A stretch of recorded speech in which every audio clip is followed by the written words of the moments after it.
In today's video, I'm going to teach you how to add Locale Selector in Framer. First, open the Framer project where you want the language switcher to live. Make sure you're on the page or canvas that contains your site header or navigation, since that's the most common home for a Locale Selector. Next, open the Insert panel. If it isn't visible, click Insert at the top of the interface to bring up the component library. If you don't see what you need right away, click Insert again to refocus the panel.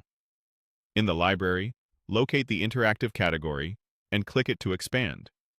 If it collapses or you navigate away, just click Interactive again so you can browse its components. Before you place anything, click the area on your canvas where the selector should sit, like the right side of your header. With that frame selected, look to the right-hand Properties panel and open Position.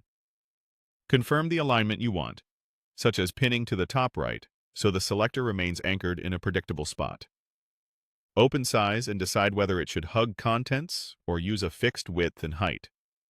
Pick what fits your layout and spacing. If your selector is going to open a drop-down, open Overlays and review how it appears above your content. This is a good moment to ensure the overlay doesn't get clipped by parent frames.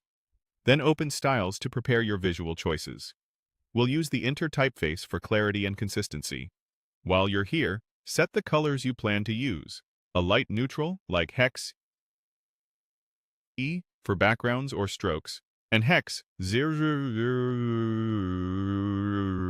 for text so the label stays legible. If needed, open Transforms to make fine adjustments.